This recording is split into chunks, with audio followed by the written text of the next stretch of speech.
All right. In other big news, you've seen the story about Epstein, so Epstein, the billionaire, who was credibly accused of course, of having lots of sex with underage girls.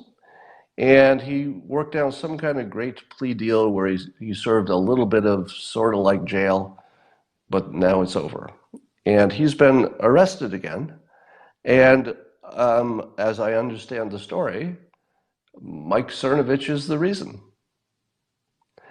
So Mike Cernovich apparently, I don't know the legal terms, but he got some of the information is going to be released on some part of the legal proceedings, and that triggered the rearrest of Epstein.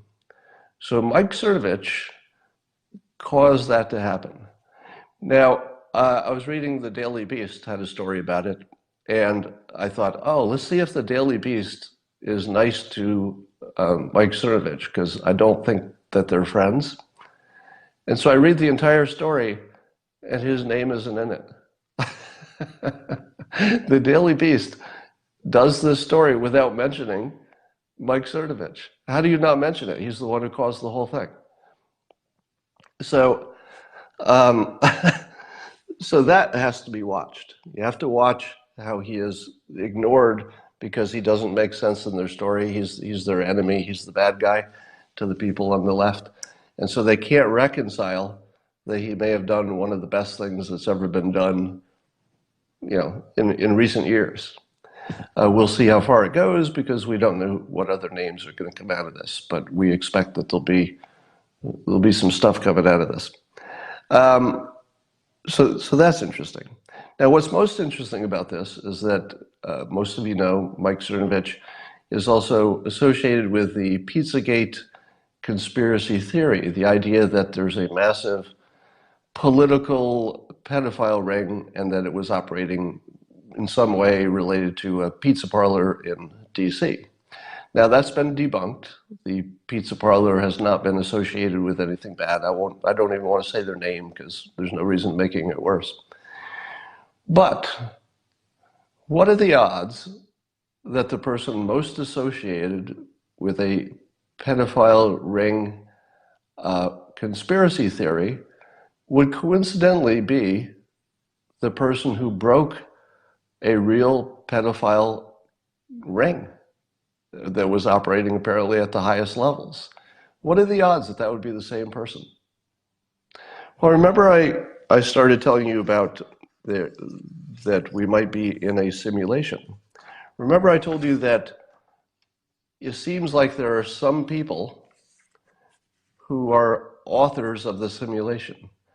Their life arc seems to resemble a movie. Who else can you say would go into that category that Mike Cernovich went into? I think he referred to himself on his Periscope yesterday, which was amazing, by the way.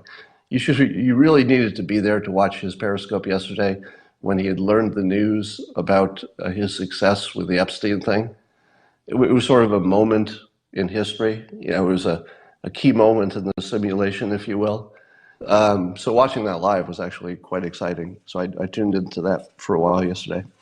But what you saw is Mike Cernovich, who has, by his own description, gone out, and I'll put my own words on it, but he tells you this all the time. He has set out to learn the user interface for reality.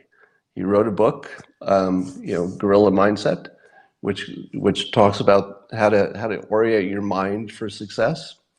He's a student of this stuff. I know he's studied Tony Robbins, studied Norman Vincent Peale, for example, and others. Mike Cernovich has found the user interface for reality. That's why he has a zillion Twitter followers. That's why he's changing the United States just sitting at home. I mean, he doesn't always sit at home, but I mean, he can sit at home with his, Periscope and his Twitter and his email, and he can change the world. And he did.